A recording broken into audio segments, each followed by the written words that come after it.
¿Cuál creen, hermanos, que sería la mejor escuela para un rey? ¿Qué se le debería enseñar? Si fuéramos nosotros los encargados de formar un instituto en el que de alguna manera podamos preparar a los próximos reyes para una nueva monarquía, ¿qué debería contener la instrucción? ¿Cuál debería ser el contenido? ¿Qué debería aprender un rey? Podemos pensar, ¿verdad? En primer lugar, el uso de las armas. Los reyes tenían que ser diestros en ellas. Podemos pensar en que un rey tendría que saber cuál es la extensión de su reino, haber estudiado sus fronteras, haber estudiado la población, haber estudiado la demografía, las diferentes edades, cuántos tenemos en el ejército, cuáles son los recursos que el reino tiene, cuál es la política interior, cómo se conducen las naciones que están alrededor de este reino. Un rey tendría que aprender a rodearse de gente confiable, de escuchar al pueblo. En una palabra, hermanos, lo que un rey necesitaría es sabiduría. Sabiduría. Y creo que esa es una gran parte del pasaje que tenemos aquí. Si no lo ven todavía, pónganse a pensar conmigo en lo siguiente. La velocidad en la que presentamos una narración es muy importante. Y creo que todos ustedes se dieron cuenta que esta porción abarca 44 versículos. Pero ¿cuál sería la importancia en que el autor del libro de Samuel se detenga a hablarnos tanto de un hombre necio y de una mujer, evidentemente por contraste, muy sabia? ¿Cuál sería el propósito, hermanos? ¿Cómo encaja eso en todo el libro? ¿Será acaso que el autor de Samuel, verdad, estaba pensando en satisfacer nuestra curiosidad? ¿En presentarnos una historia insólita de amor, quizás? Yo creo que esto va mucho más allá. Y creo que la idea que subyace y la razón por la que esta historia abarca una porción tan grande es para dejarnos a ver a David entre la sabiduría y la insensatez. Cómo este rey, ¿verdad?, en una posibilidad tan peligrosa, puede pasar de haber perdonado a Saúl, lo veíamos en el capítulo anterior, a estar en peligro ahora de derramar sangre de una forma completamente innecesaria, de comportarse como un necio. En otras palabras, tal como en la sabiduría de los proverbios, el temor a Jehová aplicado a todas las esferas de la vida, eso es lo que David necesitaba. Pero esa escuela, hermanos, no podía dársela más que solamente Dios. Su padre era un ciudadano común. David había sido pastor de ovejas y el ejemplo que tenía de un rey, el único rey que David había conocido, era Saúl, un rey malo, el peor ejemplo que podía tener de cómo debe llevarse a cabo la labor de un rey. David necesitaba entonces otro tipo de escuela, la escuela de la divina providencia. David había sido enlistado por Dios allí. Y las lecciones que Dios trajo con las adversidades y pruebas iban preparando a este rey para que pudiera gobernar de una manera sabia. Dios estaba decidido, hermanos, y es algo que vemos una y otra vez en este libro, en preparar a su siervo, en levantarse a un rey fiel, distinto a Saúl. Así que podemos titular este capítulo como David entre la insensatez y la sabiduría. David entre la insensatez y la sabiduría. Y podemos hacerlo, hermanos, podemos ver este pasaje a través de los tres personajes que se nos presentan y cuyas características se delinean de manera muy interesante. El primer personaje que tenemos aquí se llama Nabal, se llama insensato, se llama necio, La misma palabra con la que el Salmo 14 nos dice el necio en su corazón, no hay Dios. Así que incluso desde que este personaje se nos presenta con su mismo nombre, ya nos dice algo de a dónde nos está empujando este pasaje. Nabal era un hombre muy rico. Y Nabal, además, hermanos, iba a recibir ganancias. David nos dice, y el pasaje nos dice, que era temporada de los esquiladores. Era el momento, ¿verdad?, en que las ovejas de los pastores iban a dejar las ganancias. David lo sabe.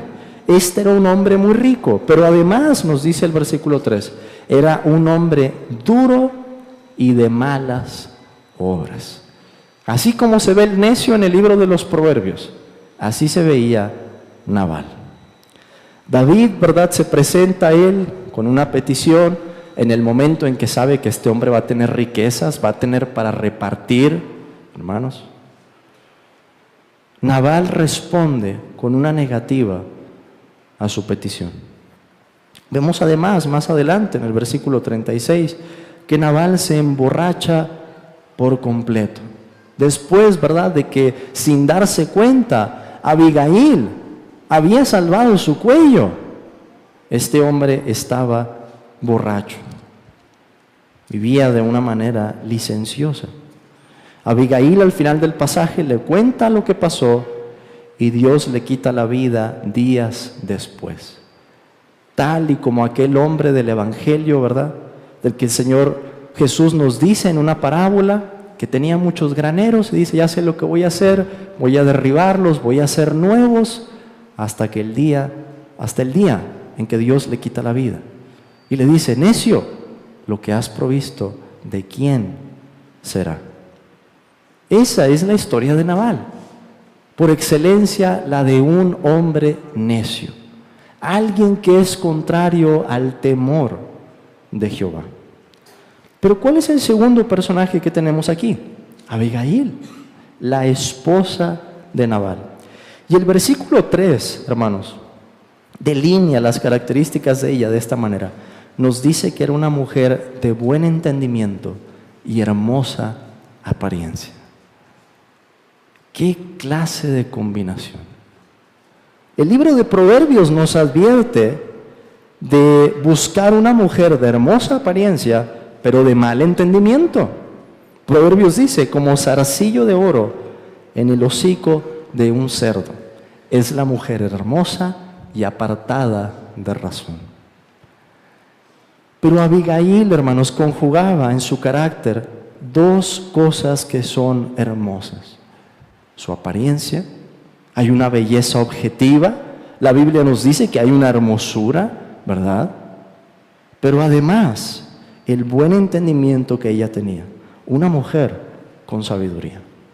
Ella se entera de lo que David había pedido por la voz de un criado que se acerca a ella en el versículo 14 y le dice, ¿sabe usted lo que pasó?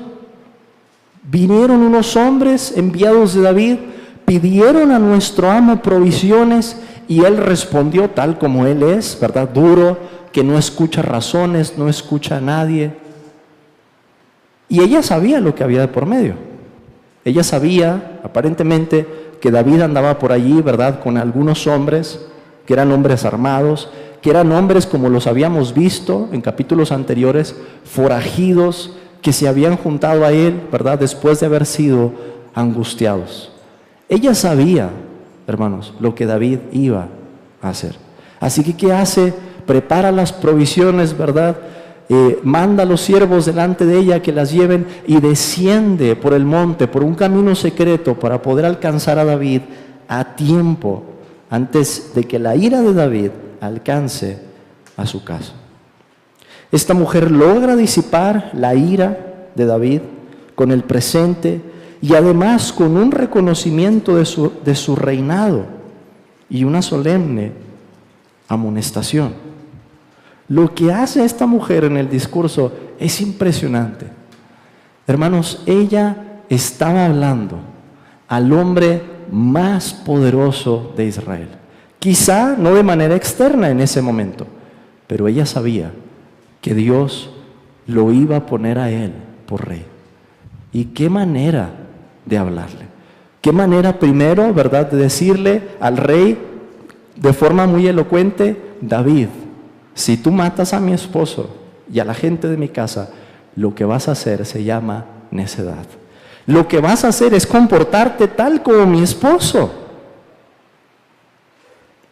Y le dice, ¿verdad?, que cómo se va a atrever el rey a llegar a los días de su reinado pensando en que ha derramado sangre de manera innecesaria.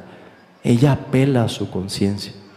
Una mujer sabia, hermanos, que sabía usar sus labios para traer clemencia. Por último, encontramos a nuestro tercer personaje aquí, David. Un David que está ya sin el apoyo de Samuel. El versículo 1 nos dice que Samuel había muerto ya. Un David que se enfurece al recibir la respuesta de Nabal y que dice, hermanos, en el versículo 13, las siguientes palabras. Perdón, estoy perdido aquí en mi Biblia, versículo 13. No, perdón, versículo 21. David había dicho: ciertamente en vano he guardado todo lo que éste tiene en el desierto, sin que nada le haya faltado de todo cuanto es suyo. Y él me ha vuelto mal por bien. ¿Le suena algo parecido esa frase a una frase que encontramos en el capítulo anterior? En el capítulo anterior, versículo 17, Saúl había dicho: más justo eres tú que yo, que me has pagado con bien, habiéndote yo pagado con mal. ¿Qué es lo que estaba haciendo David, hermanos? Cuando ya se había comportado de una manera tan piadosa en el versículo anterior, perdonando a su perseguidor, ahora estaba a punto de derramar la sangre de un hombre que lo había tratado mal. Una incongruencia total. Ese es el camino al que David se dirigía, de no haber sido, ¿verdad?, porque esta mujer lo detiene. David estaba a punto de cobrar venganza, pero Dios lo detuvo. Así se lo dijo esta mujer sabia: Jehová te ha impedido el venir a derramar sangre y vengarte por tu propia mano. Está hablando, hermanos, como una profeta. Es Dios, Rey, el que te ha impedido de derramar esa sangre. La sabiduría y la prudencia entonces triunfan en aquel día a través de los labios de esta mujer. ¿Qué podemos aprender entonces, hermanos, a manera de aplicación? En primer lugar, seguimos viendo la fidelidad de Dios y la manera en que Dios trata con su siervo. Dios guarda a David otra vez, solamente que de un modo distinto, ¿verdad? Y Dios le asegura una tercera vez de su promesa.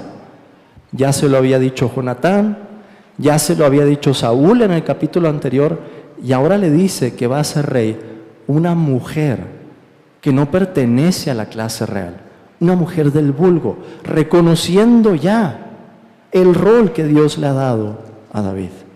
Dios vindica a su siervo al final del pasaje y trae juicio sobre Nabal.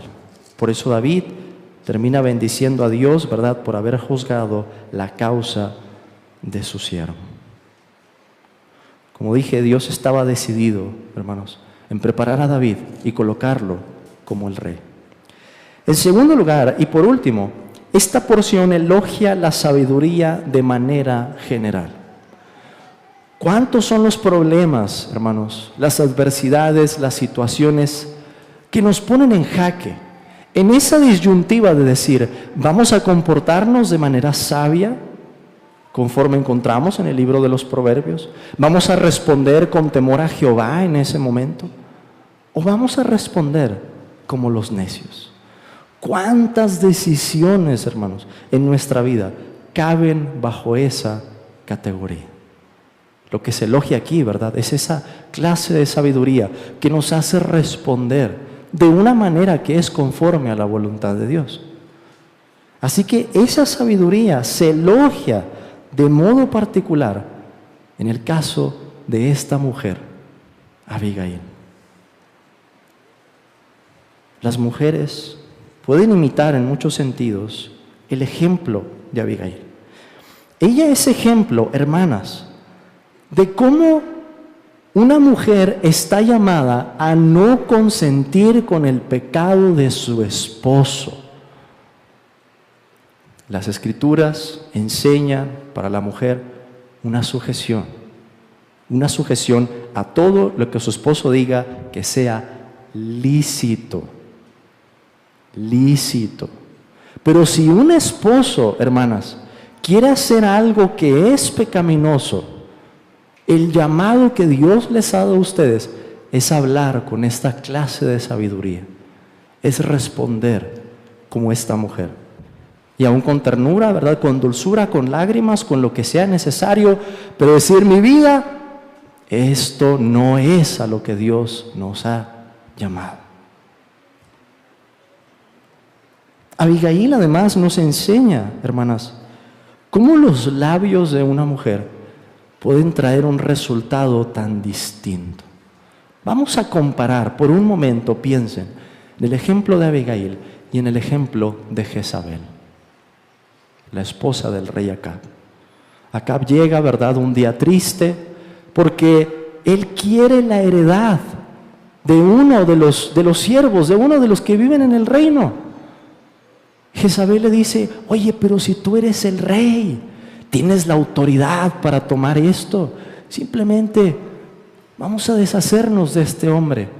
Jezabel, ¿verdad?, contrata a unas personas perversas para que den falso testimonio y terminan dándole la pena de muerte a aquel pobre hombre de Nabot.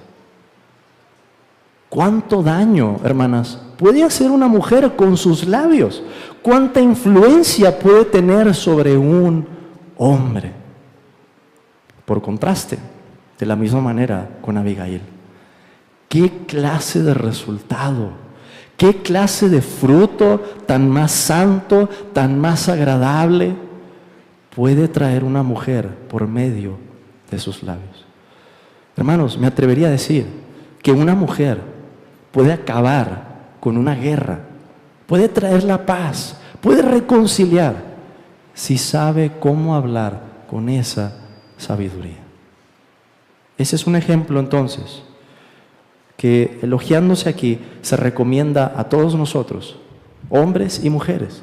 Pero las mujeres pueden aprender algo muy particular del ejemplo de Abigail.